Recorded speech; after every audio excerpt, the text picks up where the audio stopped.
नमस्कार दोस्तों, मेरा नाम शिव कुमार निषाद है और मैं आप लोगों के बीच में शिव कुमार निषाद आप लोगों के बीच में एक बहुत ही शानदार सेशन लेकर के आया हूँ। कुछ महत्वपूर्ण केसेस, संवैधानिक मामले, यानी कि ये वो मामले हैं, ये कोई मामले नहीं, एक ऐसी चीज़ें हैं जिस बेस पे आप पूरे संविधान को समझने की पूरे संविधान को समझ पैदा कर सकते हैं आप। यानी अगर आप इन केसेस को समझ गए, Shankari Prasad case, Golaknath case, Kesavananda Bharati case, Minerva Mills case, Berubari case, है ना, इन सारे मामलों को अगर आप समझ गए तो पूरे संविधान को आप समझ सकते हैं, पूरे संविधान की समझ पैदा कर सकते हैं। आप कभी संविधान को रटेंगे नहीं, पूरे संविधान को एक अच्छे तरीके से आप समझ सकते हैं। पूरी संविधान का कॉन्सेप्ट क्लियर करने की शक्ति रखता है ये सारे केस। इन सारे केसेस को जल्दी बच्चा समझने की कोशिश नहीं करता है। मेरा मानना है कि एक बार आप इसे नहीं समझ में आता है तो 2-3 बार देखें, उसके बाद अगर आपको समझ में अगर आ जाता है तो पूरी संविधान को आप समझ सकते हैं। ये जो शंकरी प्रसाद, ये सारे केसेस जो हैं, ये केवल वन लाइनर ही नहीं, IAS PCS से लेकर के सभी प्रकार के एग्ज़ामों में खूब पूछा जाता है। और एक ऐसे केसेस हैं जो केवल एग्ज़ाम में क्वेश्चन ही सॉल्व नहीं कराएगा, वरन उसके साथ साथ आपकी पूरी कॉन्सेप्ट को क्लियर कर देगा, पूरे संविधान में एक समझ पैदा कर देगा कि संविधान में कैसे समझ को पैदा करते हैं। तो आइए शुरू करते हैं कुछ महत्वपूर्ण केसेस में। सबसे पहले शुरुआत करते हैं शंकरी प्रसाद केस 1951। दोस्तों, शंकरी प्रसाद केस क्या है, इस बात को समझिएगा बहुत ही बेहतरीन तरीके से। दोस्तों, शंकरी प्रसाद को बताने से पहले मैं कुछ ये बात बताना चाहता हूँ कि जब हमारा देश आज़ाद हुआ, 15 अगस्त 1947 को हमारा देश आज़ाद हुआ था। जब हमारा देश आज़ाद हुआ था तो जब अंग्रेज़ छोड़ करके भारत जा रहे थे तो अंग्रेज़ों ने भारत से, जो भी अंग्रेज़ से संबंधित भारतीय लोग थे, उन लोगों को बहुत सारा ज़मीन दे करके चले गए थे। तो इस तरह से जो जमींदारी प्रथा थी भारत में खूब चल पड़ी थी। तो जमींदारी प्रथा को ख़त्म, जैसे ही संविधान लागू हुआ, आप जानते हैं 26 जनवरी 1950 को संविधान लागू हुआ था और अंगीकृत कब हुआ था? 26 नवंबर 1949 को। इसीलिए 26 नवंबर को संविधान दिवस के रूप में मनाया जाता है, इस बात को आप जानते होंगे। तो अब ये भी जानते होंगे कि क्यों 26 जनवरी को किया गया। आप जानते हैं क्योंकि 1930 में कांग्रेस ने आज़ादी दिवस के रूप में मना लिया था, तो इसलिए 26 जनवरी का इंतज़ार किया गया। तो इस बात को अब समझिए, जब संविधान लागू हुआ तो सबसे बड़ा जो मुद्दा हमारे सामने था वो था जमींदारी प्रथा को ख़त्म करना। इसीलिए सरकारों ने जल्दी से भूमि सुधार अधिनियम तेज़ी से पारित करना शुरू कर दिया। इसी के अंतर्गत सरकार ने प्रथम संविधान संशोधन किया। जब सरकार ने प्रथम संविधान संशोधन किया 1951 में, आप ये जानते होंगे, तो 1951 के माध्यम से सरकार ने 3 आर्टिकल जोड़े। प्रथम संविधान संशोधन के अंतर्गत 1951 में 31A, 31B और अनुसूची 9 जोड़ा। आप ये भी जानते होंगे, आपसे हमारे मूल संविधान में 8 अनुसूचियाँ थीं, ये बात आप जानते होंगे। तो इस तरह से जो 9वीं अनुसूची जोड़ी गई वो आपकी जो है प्रथम संविधान संशोधन 1951 में ही जोड़ी गई। ये भी पूछा जाता है खूब धड़ल्ले से क्वेश्चन कि प्रथम 9वीं अनुसूची कब जोड़ी गई हमारे संविधान में। तो प्रथम संविधान संशोधन जो हुआ था 1951 में, उसी के अंतर्गत 9वीं अनुसूची जोड़ी। तो प्रथम संविधान संशोधन के अंतर्गत सरकार ने भूमि सुधार अधिनियम पारित करते हुए 31A, 31B और 9वीं अनुसूची जोड़ी। अब समझते हैं कि 31A क्या है, 31B क्या था और 9वीं अनुसूची। 31A में लिखा था कि सरकार किसी की भी संपत्ति 1 साल के लिए जब्त कर सकती है, या किसी भी समय, है ना, कभी भी किसी की संपत्ति जब्त कर सकती है। और 31B में लिखा था, अगर कोई कानून बना करके 9वीं अनुसूची में जोड़ता है संसद, तो सरकार उसमें जो सुप्रीम कोर्ट है वह उसमें पुनराविलोकन नहीं कर सकता है। आप जानते होंगे supreme court has power to, supreme court के पास ये पावर होता है कि किसी भी चीज़ का पुनराविलोकन, संसद अगर कोई गलत संशोधन कर देता है तो उसमें पुनराविलोकन करने की पूरी शक्ति रखता है सुप्रीम कोर्ट, और उसे रद्द भी कर सकता है।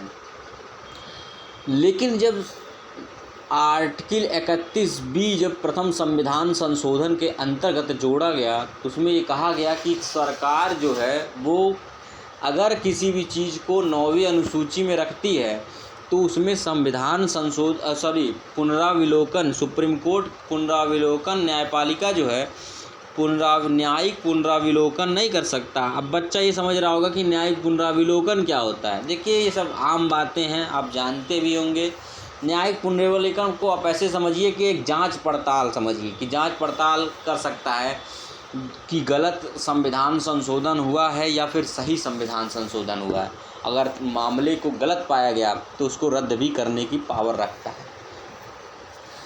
है ना। तो इस तरह से मामला फंसा, और अब देखिए इसी मामले को बिहार के शंकरी प्रसाद ने न्यायालय में चुनौती दे दिया, और चुनौती देते हुए कहा कि सरकार ने भूमि सुधार अधिनियम के माध्यम से लोगों के मूल अधिकारों को छीना है। उस शंकरी प्रसाद ने ये कह दिया, बिहार के व्यक्ति थे, उन्होंने कहा कि सरकार ने लोगों के मूल अधिकारों को भूमि सुधार अधिनियम का हवाला देते हुए छीनने का काम कर रहे हैं। क्या छीनने का? मूल अधिकार। और यह सरासर आर्टिकल 13 के भी विपरीत है, यानी कि आर्टिकल जो अनुच्छेद 13 है उसके भी विपरीत है ये।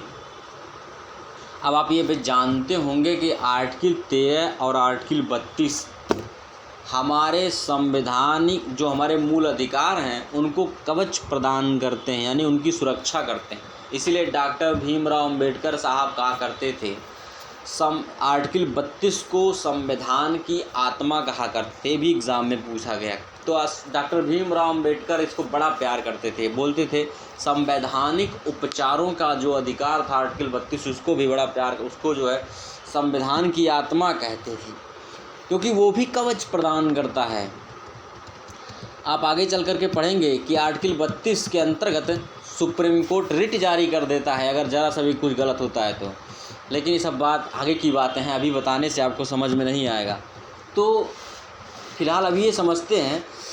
तो डॉक्टर भीमराव अंबेडकर ने एक बात कहा था, इस बात को मैं यहाँ बताना चाहूँगा। डॉक्टर भीमराव अंबेडकर ये कहते थे कि अगर मौलिक अधिकार हमें दिए जाएं, उसका कोई मतलब नहीं होगा अगर उसके उल्लंघन पर उसकी सुरक्षा करने वाला ना हो। इस बात को समझिए, क्या कहना चाह रहे थे वो ये कह रहे थे हमें मौलिक अधिकार देने से ज़्यादा ज़रूरी ये है कि उसकी सुरक्षा करने वाला होना चाहिए।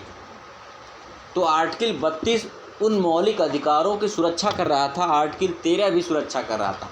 इसीलिए आर्टिकल 32 को डॉक्टर भीमराव अंबेडकर बड़ा प्यार करते थे और उसको संविधान की आत्मा कह दिए थे।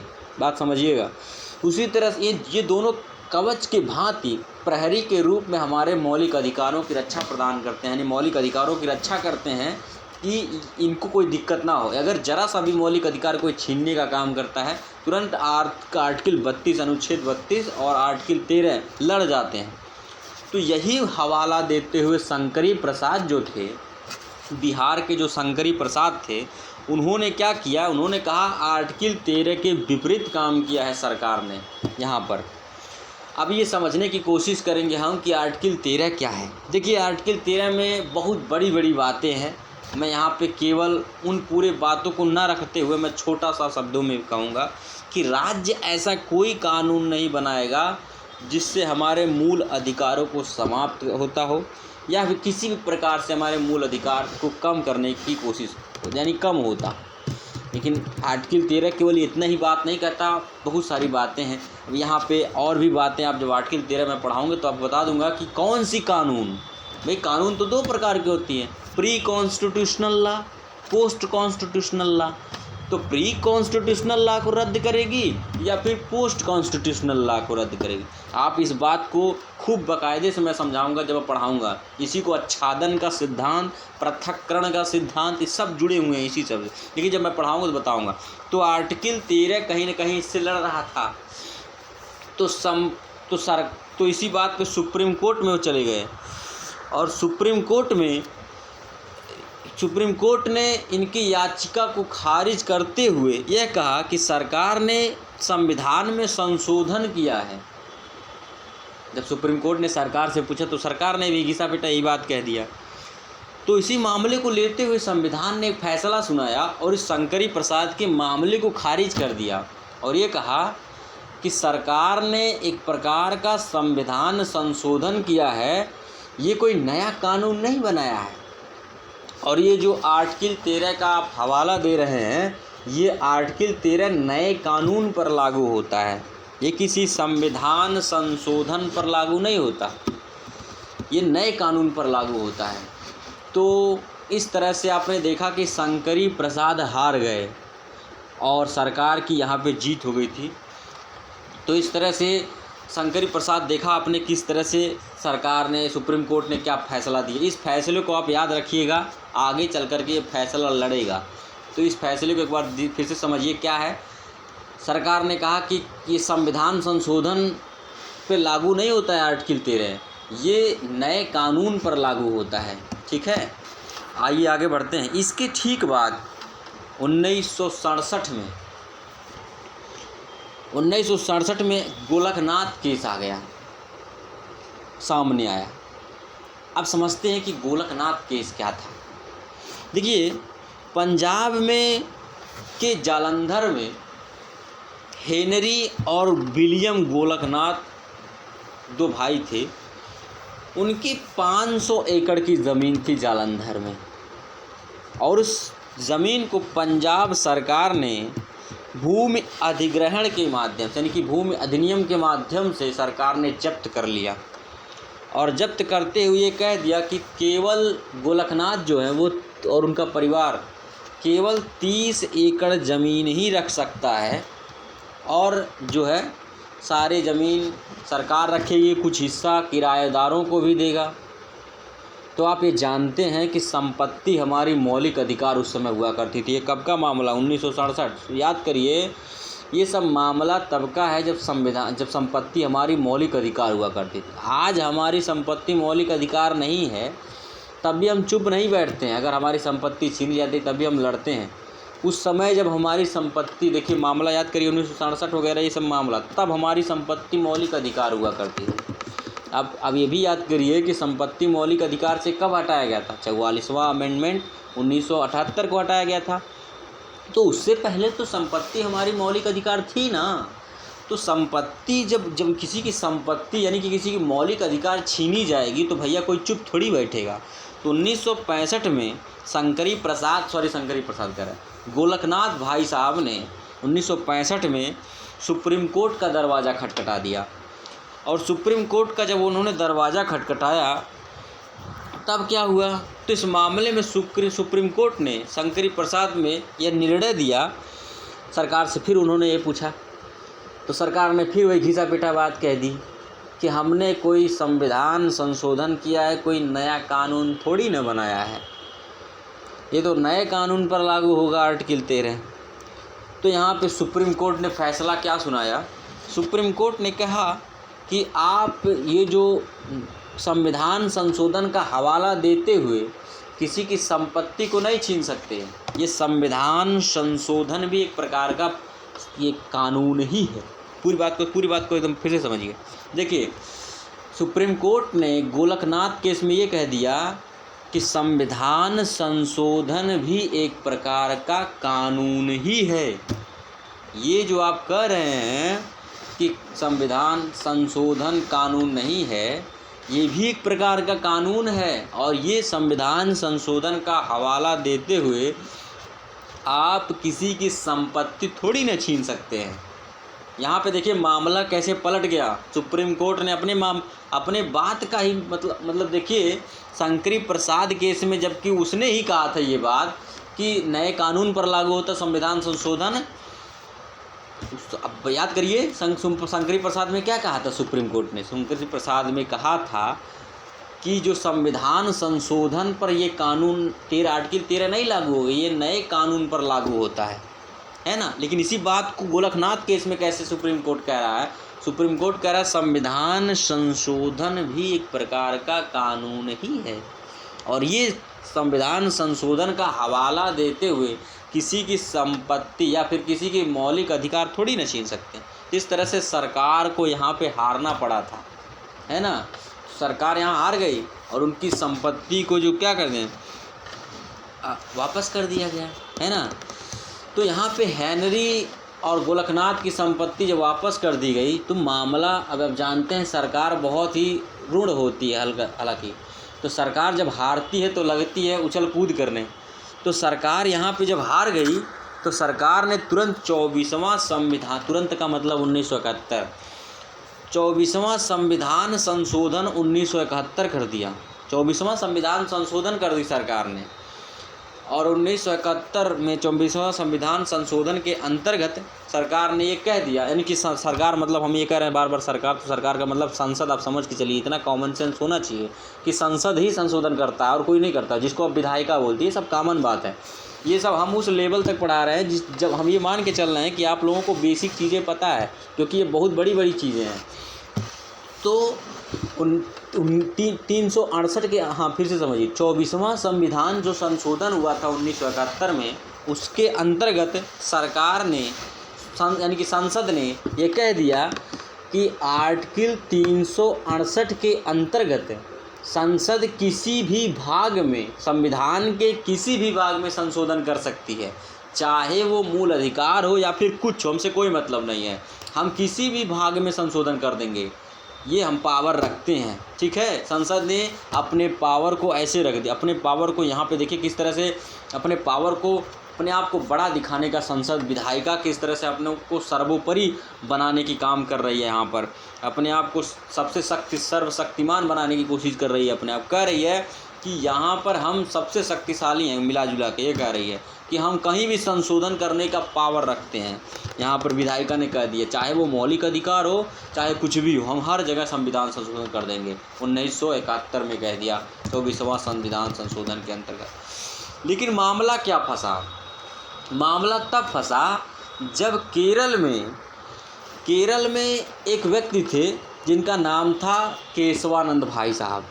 अब ये देखिए केरल के, अब ये 2020 में काफ़ी चर्चे में आए, इधर एग्ज़ाम में पूछ भी सकता है क्योंकि केशवानंद केस क्या है, क्योंकि केरल जो केशवानंद भाई साहब हैं, इनकी देहांत हो गई 2020 में, काफ़ी लेटेस्ट जुलाई अगस्त के महीने में, मुझे एग्जैक्ट याद नहीं है, मुझे जुलाई अगस्त ऐसे याद है, इसी 2 महीने के अंदर वो उनका डेथ हुआ है केशवानंद भाई साहब का। तो काफ़ी 2020 में तो एग्ज़ामें हुई नहीं है, 2021 में उतनी नहीं हो पाई है, तो मान के चलिए इधर एग्ज़ामों में पूछे जाने की कोशिश है सरकार की, यानी ग्रुप डी वगैरह जो भी पुरानी पेपर होंगी, ये सब केसों में ये क्वेश्चन पूछ सकता है कि केशवानंद केस क्या है, क्योंकि उनका देहांत हुआ 2020 में, ठीक है।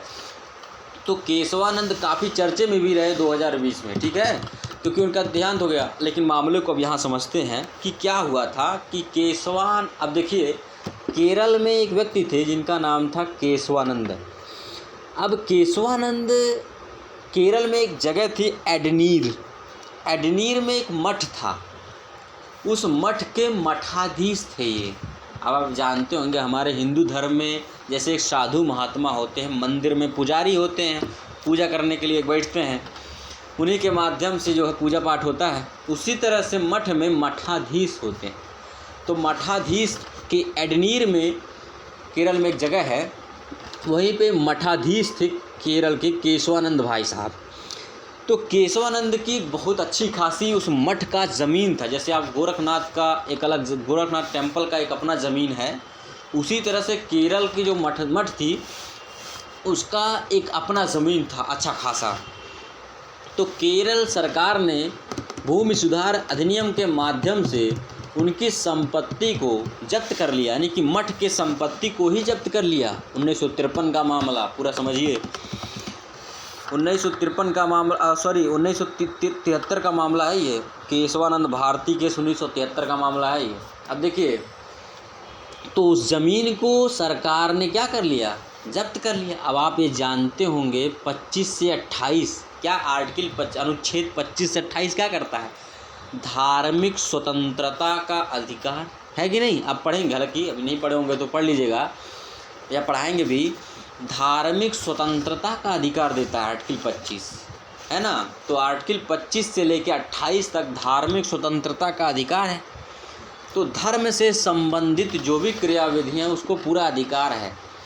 तो यहाँ पर जो मठ का ज़मीन केरल सरकार ने जब्त कर लिया, तो जो केशवानंद भाई साहब थे वो चले गए कहाँ, केशवानंद जो भाई साहब थे वो चले गए सुप्रीम कोर्ट।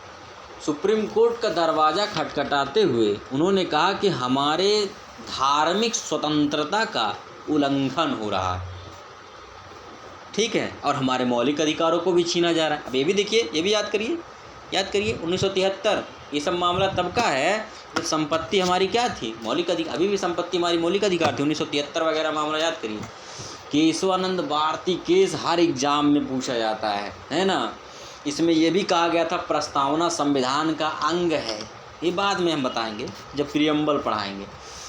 तो क्या हुआ था कि बड़ी मामला यहाँ फंस गई थी केशवानंद भारती केस में। केशवानंद भारती केस में इन्होंने कहा कि हमारी संपत्ति को यानी कि धार्मिक स्वतंत्रता का उल्लंघन हो रहा है, संपत्ति हमारी मौलिक अधिकार ये सब छीना जा रहा है, हमारे मौलिक अधिकारों को ही छीना जा रहा है।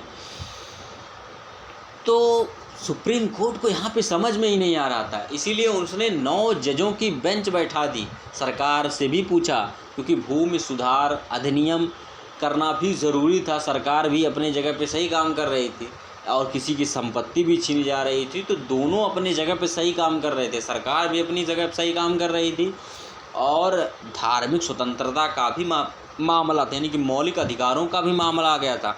तो इसलिए सुप्रीम कोर्ट ने बहुत ही गंभीरता से लिया इस मामले को।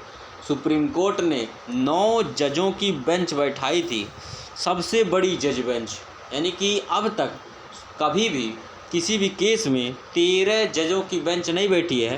13 जजों की बेंच बैठी थी पूरे इस मामले को सुलटाने के लिए। अब इस बात से आप अंदाज़ा लगा सकते हैं कि जब अयोध्या में राम मंदिर बनने जा रहा था, तो उस समय इतना बड़ा मुद्दा था राम मंदिर हिंदू मुस्लिम या बहुत बड़ा मुद्दा था एक तरह से। इतने बड़े मुद्दे होने के बाद उस समय मुझे याद है कि हमको याद है उस समय बढ़िया बहुत अच्छे तरह से उस समय चीफ जस्टिस हुआ करते थे रंजन गोगोई साहब।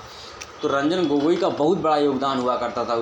बहुत बड़ा फ़ैसला उन्होंने अपने सर पे लिया था। तो बहुत अच्छा फ़ैसला सुना करके उन्होंने बहुत समझदारी से फैसले को सुना था। हालांकि ये मामला अलग हो जाएगा, इसको छोड़ते हैं यहाँ पर। तो इतने बड़े मुद्दे को सुलझाने के लिए केवल 5 जजों की बेंच बैठी थी अयोध्या मामले में। तो सोचिए, भी इस बात से अंदाज़ा लगा सकते हैं कि जब इतने बड़े मामले को केवल 5 जजों की बेंच बैठी थी, तो सोचिए कितना बड़ा मुद्दा रहा होगा जब 13 जजों की बेंच बैठी थी। केशवानंद बनाम भारती मामला 13 जजों की बेंच बैठी थी। सोचिए बहुत बड़ा मुद्दा रहा होगा। सुप्रीम कोर्ट ने कितनी गंभीरता से इस मामले को लिया होगा, इस बात से आप अंदाज़ा लगा सकते हैं। तो सुप्रीम कोर्ट ने 13 जजों की बेंच बैठी थी। तो एग्जामिनर अगर आपसे इस तरह से भी पूछे कि अब तक जब से भारत आज़ाद हुआ या फिर भारत का संविधान जब से लागू हुआ 1950 से अभी तक कभी भी किसी भी केस में 13 जजों की बेंच नहीं बैठी है। 13 जजों की ये बेंच पहली बार किसी ने बैठाया था। सुप्रीम कोर्ट ने किसी केस पे पहली बार 13 जजों की बेंच बैठी थी। अब इस मामले में क्या हुआ, सुप्रीम कोर्ट ने एक निर्णय दिया कि संसद, चलिए ठीक है, आप ये कह रहे हैं कि हम संविधान संशोधन कर सकते हैं, चलिए कोई बात नहीं। आपने 24वां संविधान संशोधन किया ना 1971 में, चलिए मैं आपका साथ हूँ। यहाँ पे सरकार को भी कहीं ना कहीं सुनना था और यहाँ पे उनके केसों में दोनों मामले अपने जगह सही थे, लेकिन सरकार ने देखिए किस तरह से, सुप्रीम कोर्ट ने किस तरह से अपनी बात को रखा। यहाँ पे इस बात को समझना बहुत ज़रूरी है। सुप्रीम कोर्ट ने ऐसे रखा अपनी बात को। सुप्रीम कोर्ट ने कहा जी आप संविधान संशोधन कर सकते हैं, यहाँ तक कि आप मौलिक अधिकारों में भी संविधान संशोधन कर सकते हैं। सुप्रीम कोर्ट ने कह दिया कि आप किसी भी भाग में संशोधन कर सकते हैं। आप मतलब संसद, कि संसद किसी भी भाग में संशोधन कर सकती है, लेकिन वहीं तक संविधान संशोधन कर सकती है जहां तक हमारे मौलिक अधिकारों यानी मूल ढांचे को नष्ट ना हो कर सकती हो। यानी कि जहां हमारे जो मूल ढांचा है, हमारे संविधान की जो मूल ढांचा है ना, संविधान का जो मूल ढांचा वो नष्ट ना होता हो, ये बात कह दी। और न्यायिक पुनरावलोकन के दायरे में भी आएगा, और ये असीमित नहीं है। जो आपने कहा था कि संविधान संशोधन की शक्ति असीमित है, ये संविधान संशोधन की शक्ति, देखिए वहाँ पे सुप्रीम कोर्ट ने कह दिया था, सुप्रीम कोर्ट कह रहे हैं, संसद ने जब वो 24वां संविधान संशोधन किया था 1971 में, ये भी बात कहीं ना कहीं कह दिया था कि संविधान संशोधन की शक्ति असीमित है, हम कहीं भी संशोधन कर सकते हैं। चिल्ला के बोल दिया था कि भैया हम कहीं भी संशोधन कर सकते हैं, कोई हमारा कुछ नहीं बिगाड़ सकता, इसे धमकी समझिए। तो मतलब यहाँ पर ये देखिए, संसद ने अपने आप को भारत में सबसे बड़ा मान लिया था, यानी न्यायपालिका से भी, विधायिका ने अपने आप को न्यायपालिका से भी बड़ा मान लिया था। कह दिया था कि हम किसी भी भाग में संशोधन कर सकते हैं और यह इस संशोधन करने की शक्ति असीमित है, ये बात रख दी थी।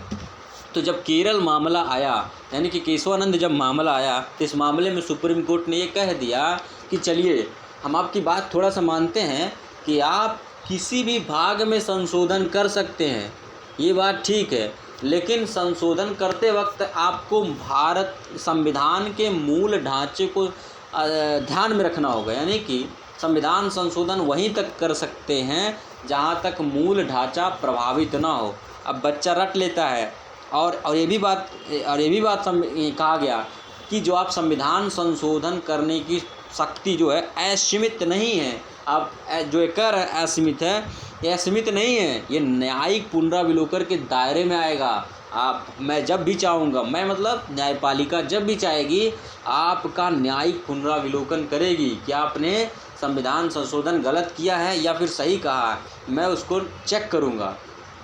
तो ये जो आप कह रहे हैं कि असीमित है संविधान संशोधन करने की शक्ति, ये गलत है। यहाँ पर उसको खारिज कर दिया न्यायपालिका ने, और न्यायपालिका ने ये कहा कि संविधान संशोधन कर सकते हैं, लेकिन मूल ढांचा क्या होना चाहिए, डिस्टर्ब नहीं होना चाहिए। अब यहाँ पे बच्चा रट लेता है मूल ढांचा। देखिए मूल ढांचा क्या है, इस बात को समझिएगा। मूल ढांचा कोई परिभाषा नहीं है कि ये मूल ढांचा यही है। मूल ढांचा ऐसे निश्चित समय समय पर सुप्रीम कोर्ट ये बताता रहता है कि मूल ढांचा क्या है, ठीक है, लेकिन मूल ढांचा 2-4 बातें ऐसी हैं जो मूल ढांचा वही रहती हैं, चेंज नहीं होती हैं। जैसे मैं बताऊं, पंथ निरपेक्ष, अखंडता, लोकतांत्रिक, गणराज्य, ये सब शब्द मूल ढांचे के अंतर्गत आते हैं।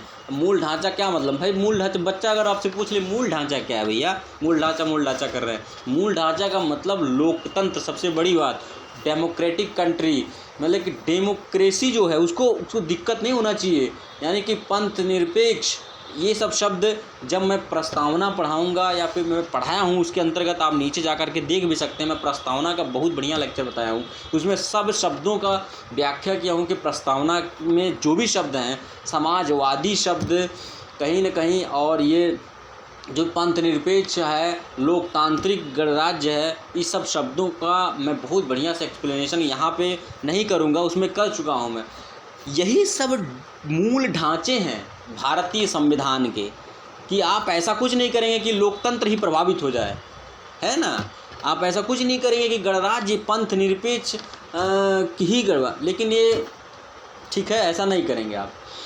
अब चलते हैं इसके आगे। तो सुप्रीम कोर्ट में कहीं ना कहीं केशवानंद भाई साहब हार गए। अगर जो बच्चा ये सोच रहा होगा केशवानंद जीत गए, तो इस बात को ऐसे मत समझिए। केशवानंद यहाँ पे हार गए। देखिए, भले सरकार को यहाँ धमकी दिया गया कि आप मूल ढांचे को जो है बिना डिस्टर्ब किए संविधान संशोधन कर सकते हैं, लेकिन कहीं ना कहीं केशवानंद की बात थोड़ी न रखी गई। केशवानंद को तो कहना ये था कि ये गलत है भैया, संविधान संशोधन किसी विभाग में आप नहीं कर सकते, वो ये कह रहे थे। लेकिन सरकार ने तो उनकी बात मानी ना, तो सरकार ने यहाँ पे कह दिया कि संविधान संशोधन आप किसी विभाग में कर सकते हैं, लेकिन मूल ढांचा डिस्टर्ब नहीं होना चाहिए। दूसरी बात, आप जो संशोधन करने की बात कर रहे हैं कि असीमित है, वो असीमित नहीं है। देखिए ये सब बातें आप एकदम दिमाग में रखते हुए चलेंगे, इसलिए मैं बार बार रिवीजन करते हुए आपको बताया। अब देखिए इसके आगे चलते हैं। तो यहाँ पर मैंने आपको ये बता दिया। इसी के बाद, ठीक इसी के बाद क्या हुआ, 42वां संविधान संशोधन हुआ 1976 में। ठीक इसी के बाद, ठीक है, 1976 में 42वां संविधान संशोधन हुआ। 73 के बाद, ठीक है। तो 1976 में 42वां संविधान संशोधन हुआ और इसी 42वें संविधान के संशोधन के अंतर्गत प्रस्तावना में 3 शब्द जोड़े गए, समाजवादी, पंथ निरपेक्ष, अखंडता। भी मैं पीछे बताया हूँ जस्ट कि मूल ढांचा क्या है। मूल ढांचा यही सब है, समाजवादी, पंथ निरपेक्ष, अखंडता, लोकतंत्र, ये सब मूल ढांचा है। हालांकि सरकार जो सुप्रीम कोर्ट है वो बताती रहती है समय समय पे कि मूल ढांचा ये है, लेकिन ये सारी चीज़ें ऐसी हैं जो बदलती नहीं, लगभग सुप्रीम कोर्ट इन्हीं को बताता है। तो मूल ढांचा यही सब है। तो 42वें संविधान संशोधन के अंतर्गत 1976 में ये 3 शब्द जोड़े गए, समाजवादी, पंथ निरपेक्ष, अखंडता। ये सब शब्द जब आप संविधान पढ़ेंगे तो इन सारे शब्दों का मतलब को समझेंगे। अब मैं बताया भी हूँ प्रस्तावना के अंतर्गत, आप मेरी वीडियो के नीचे जा कर के डिस्क्रिप्शन में या फिर और नीचे जा कर के देख सकते हैं, मेरे वीडियो में जा कर के प्रस्तावना के लेक्चर में इन सारे शब्दों का मतलब समझ सकते हैं। तो 3 शब्द जो जोड़े गए, इसमें समाजवादी, पंथ निरपेक्ष, अखंडता, ये सब शब्द जोड़े गए। तो यहाँ पे एक सवाल मैं आपसे पूछना चाहता हूँ कि प्रस्तावना में न जोड़े गए और कहीं नहीं जोड़े गए, तो सवाल ये उठ रहा था कि क्या प्रस्तावना इज़ द प्रियम्बल जस्टिसेबल। सवाल ये उठ रहा था कि प्रस्तावना में तो जोड़ दिए समाजवाद, पंथ निरपेक्ष, अखंडता, यानी कि सरकार का, राज्य का कोई धर्म नहीं होगा, पंथ निरपेक्ष का, अखंडता, अखंड है, निकल नहीं सकता कोई राज्य अपने गठबंधन से, समाजवादी है ना। तो अगर सरकार समाजवादी नहीं स्थापित कर रही है ना, यहाँ पे मामला उठता है ना कि सरकार अगर समाजवाद स्थापित नहीं कर रही है तो क्या हम इज़ द प्रियम्बल जस्टिसेबल या फोर्सेबल। मैं पूरी बात को ऐसे समझाता हूँ। तो क्या हम सरकार, क्या सुप्रीम कोर्ट को हम चैलेंज कर देंगे। सवाल उठता है कि नहीं उठता है कि अगर इन सारे शब्दों को, 3 शब्द तो जोड़ दिए गए प्रस्तावना में, तो सवाल ये उठता है कि अगर सरकार इस मामले को, पूरे मामले को नहीं, जैसे मोदी सरकार समाजवाद अगर नहीं स्थापित कर पाए तो कल को हम ये सुप्रीम कोर्ट में क्या चैलेंज कर सकते हैं कि सर समाज जो मोदी सरकार है या जो भी सरकार है, भाजपा की सरकार है, वो समाजवाद स्थापित नहीं कर पा रही है, क्या हम सुप्रीम कोर्ट में कह सकते हैं। सवाल यहाँ पे उठता है नहीं उठता है। ये तीनों शब्द के बेस पे, या पंथ निरपेक्ष नहीं हो पा रहे, योगी जी काफ़ी जो है एक ही धर्म की तरफ जो है बढ़ते चले जाते हैं, हिंदू धर्म, तो क्या हम इन सारे बेसिस पे हम सुप्रीम कोर्ट को चैलेंज कर सकते हैं। ये सवाल सबसे बड़ा उठ रहा था। तो सबसे बड़ी बात यहाँ पे हो गई थी कि क्या प्रस्तावना वाद योग्य है कि नहीं है, whether the preamble is suitable या नॉट, है ना, या फोर्सेबल या नॉट, यानी कि प्रस्तावना वाद योग्य है या नहीं है, या फिर जस्ट यानी प्रस्तावना चुनौतीपूर्ण है, यानी कि इस तरह से कई सवाल उठ रहे थे। देखिए, तो प्रस्तावना यहाँ पर मैं बताना चाहूँगा कि प्रस्तावना वाद योग्य नहीं है, ठीक है। प्रस्तावना क्या है, वाद योग्य नहीं है। बाद में ये पे इसको डिफाइन किया गया कि प्रस्तावना वाद योग्य नहीं है, लेकिन सरकार कोशिश करेगी। देखिए, सरकार ये कोशिश करेगी, समय समय पड़ने पर सरकार समाजवाद स्थापित करने की कोशिश करेगी, पंथ निरपेक्ष को ध्यान में रख के काम करेगी, लेकिन अगर किसी कारणवश नहीं हो पाता है तो आप चैलेंज नहीं कर सकते। इस बात को आप ध्यान रखिएगा। अगर एग्जामिनर आपसे पूछेगा कि क्या प्रस्तावना वाद योग्य है, कि क्या प्रस्तावना को लेकर के हम सुप्रीम कोर्ट में चैलेंज कर सकते हैं, वाद योग्य है या नहीं है, तो आप सिंपल सा पूछिएगा, जवाब दीजिएगा नहीं। प्रस्तावना में जितने भी शब्द दिए गए उस बेस पे हम झगड़ा झंझट नहीं कर सकते, सुप्रीम कोर्ट को चैलेंज नहीं कर सकते हैं। बात समझाई। तो यहाँ पे इन सारे मामलों को आपने देखा। शंकरी प्रसाद केस क्या था आपने ये देखा, उसके बाद मीनारवा मिल्स कह रहे, गोलकनाथ केस देखा, केशवानंद भारती केस देखा। अब हम थोड़ा सा, मैं 2 केस और बताना चाहूँगा। एक केस है बेरूवाड़ी केस 1960 और एक है Minerva Mills case. Minerva Mills case जो था वो 1980 में आया था। इसी के बाद मिनर्वा मिल्स केस जो आया था 1980 में आया था। अब समझिए मिनर्वा मिल्स केस क्या है। मिनर्वा मिल्स जो है, अब देखिए क्या हुआ, पूरी बात को पहले समझेंगे फिर हम मिनर्वा मिल्स पे आएंगे। देखिए जब 42वां अमेंडमेंट हुआ था, अभी मैं बताया हूँ कि 3 शब्द जोड़े गए थे, तो जब 42वां अमेंडमेंट हुआ था 1976 में, उसी में आर्टिकल 368 में खंड 4 और 3, अब अभी जानते होंगे, बताना न पड़े, ये सब आपको समझने पता होना चाहिए कि आर्टिकल 368 क्या है। संविधान संशोधन करने की शक्ति प्रदान करता है किसको? संसद किसी भी प्रकार के संविधान संशोधन कैसे करता है? 368 के अंतर्गत करता है ही नहीं करता है। तो आप समझिए, तो जब 42वां संविधान संशोधन 1976 में हुआ तो उसके अंतर्गत जो 368 आर्टिकल था उसमें खंड 4 और खंड 5 जोड़े गए। अब देखिए बहुत मामला गंभीर हो चुका है, उस समय मामला बहुत गंभीर हो चुका था जब ये जो 42वां संविधान संशोधन हुआ 1976 में। प्रस्तावना में केवल पहली बार संविधान संशोधन हुआ, वो भी लास्ट बार, दोबारा कभी नहीं हुआ। ये भी से अब क्वेश्चन बहुत पूछा जाता है, ये नीचे जा कर के आप पढ़ सकते हैं, प्रस्तावना में मैं पढ़ाया हूँ, बहुत अच्छे से पढ़ाया हूँ। तो आर्टिकल 368 में खंड 4 जोड़ा गया। तो खंड 4 ये कहता है, 368 का खंड 4 में ये कहता है कि संशोधन जो भी सरकार संसद संशोधन करेगी वो न्यायपालिका में चुनौती नहीं दी जा सकती। ये बात आप देखिए, न्यायपालिका को यहाँ पे सीधा हराने की कोशिश संसद का, न्यायपालिका को कमज़ोर समझने की कोशिश। आप ऐसे कहिए, न्यायपालिका और विधायिका दोनों आपस में टकरा गए यहाँ पे, और न्यायपालिका ने कहीं न कहीं विधायिका अपने आप को सर्वोपरि बता रही है कि मैं सबसे बड़ा हूँ, भारत में सबसे बड़ा मैं हूँ, न्यायपालिका मुझसे छोटी है। इस बात से क्या समझते हैं आप? इस बात से यही समझते हैं आप कि न्यायपालिका से बड़ा होने की कोशिश कर रही है विधायिका।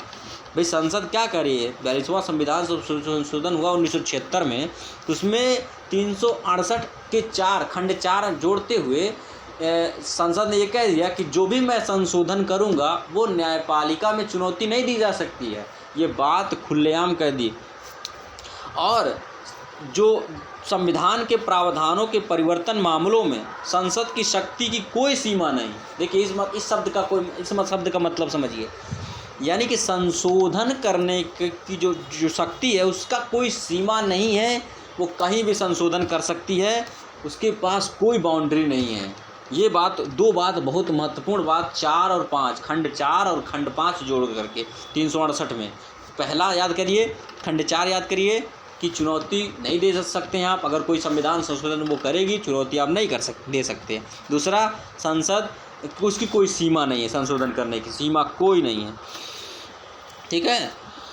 अब देखिए पूरे मामलों को समझिए।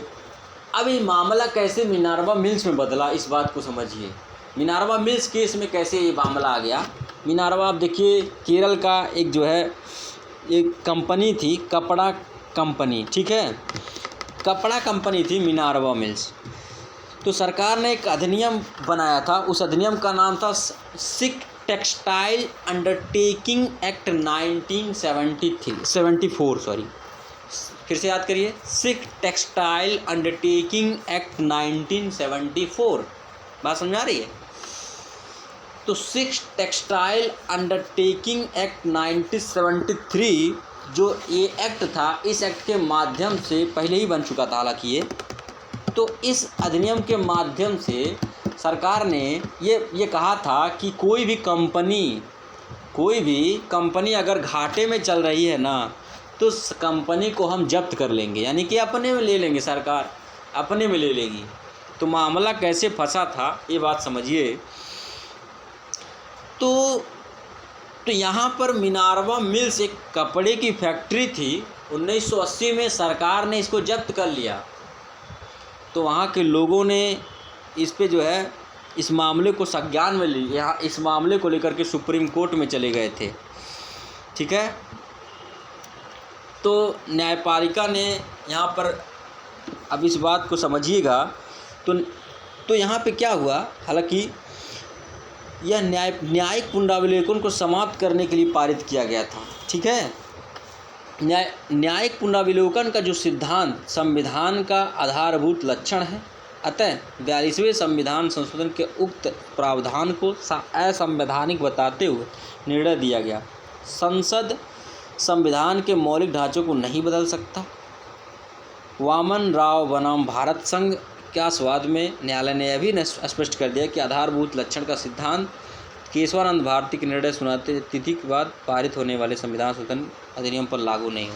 ठीक है, तो मिनर्वा मिल्स केस जो था वो भी कहीं ना कहीं एक तरह से बहुत चर्चे में रहा था। 1980 में आया था, जिसमें ये सरकार ने ये कह दिया कपड़े को जब्त कर लिया गया था। तो इसमें कोई रटाई बात नहीं थी, ये भी उनकी ज़मीन थी और उनको वापस करना पड़ा था, यहाँ पर सरकार को झुकना पड़ा। तो इस तरह से आपने मिनर्वा मिल्स केस ज़्यादा ज़रूरी नहीं था, इसलिए मैंने यहाँ पर इसको एक केस बच रहा है, जिस केस को समय का अभाव होते हुए आज थोड़ा सा समय हो चुका है, इसीलिए ये केस बहुत बड़ा केस है। जो केस है बेरूबाड़ी केस 1960। अब बेरूबाड़ी केस बताना बहुत ज़रूरी है, इसीलिए एक बहुत बड़ा केस है, इसको बहुत धैर्य से पढ़ाएंगे। एक नेक्स्ट लेक्चर में उसको अकेले उस लेक्चर को बताएंगे। तब तक के लिए यहाँ तक की बातों को आप समझिए। एक बार में नहीं समझ में आएगा, कई बार देखिए, समझ में आएगा, और समझ में अगर आ गया तो आपकी समझ बहुत बड़ी हो जाएगी। तो इस तरह से हम चाहते हैं, बाणी को विराम देना चाहते हैं। नमस्कार। चैनल को सब्सक्राइब करना ना भूलें। मैं आपके साथ शिव कुमार निषाद, हमेशा आपकी सेवा में हाजिर। तब तक दीजिए मुझे इजाज़त। मिलते हैं नेक्स्ट वीडियो में।